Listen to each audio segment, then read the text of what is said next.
چانجیر علي لیسې په خپله 14مه دوره په راغت غونډه کې لسګونه زده کوونکي فارغ او ټولنې ته د خدمت په موخه وړاندې کړل. نن دوشنبه د جوزای غبرګولي میاشتې 22مه نیټه د هلمند نادعلي ولسوالۍ په چانجیر سیمه کې د چانجیر علي لیسې څخه 63 تنه زده کوونکي له 12 کلونو زده کړو ترلاسه کولو وروسته فارغ او ټولنې ته د خدمت کولو په پار وړاندې سول. د یادولو ده چې هلمند کې هر کال زرګونه زده کوونکي له بېلابېلو دولتي او خصوصي ښوونځیو فارغېږي، خو د کانکور پروسې له لارې یوازې لسګونه کسان دولتي پوهنتونونو ته بریالي کېږي.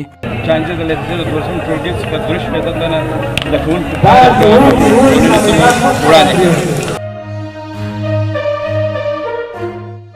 د ترانسپورت او ملکي هوایي چلند وزارت د دوشنبې او سه شنبې په ورځو کې د غبرګولي په 22مه او 23مه د بدخشان، تخار، بغلان، نورستان، کونړ، لغمان، کابل، لوګر، میدان وردګ، پروان، کاپیسا او پنجشیر ولایتونو کې د باران د اورښت او سیلابونو د راتلو اټکل کړی دی.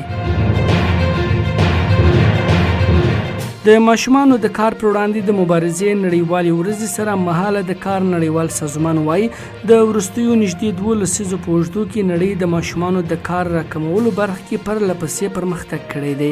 دې بنسټ په یوه راپور کې زیاته کړې ده چې په نړۍ کې 160 میلیونه ماشومان د کار قرباني دي. ورته مهال د ملګرو ملتونو لوی منشي انتوني ګوتریش د ټویټر له لارې د ماشومانو د کار د پای ته رسولو لپاره د لا ډیرو هلو ځلو غوښتنه کړې ده.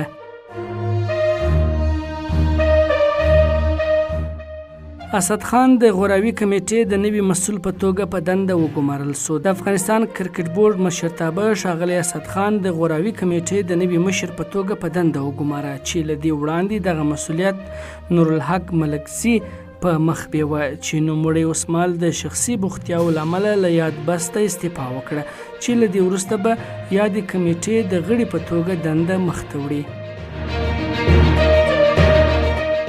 د پاکستان تر ولکې لاندې کشمیر کې د یوه کاسټر ډوله موټر د اوښتو په پیښه کې لږ تر لږه 9 کسان وژل سوي او 18 نور ټپیان دي. پاکستاني رسنیو راپور ورکړی چې په دې موټر کې شاوخوا 13 کسان سپاره وه.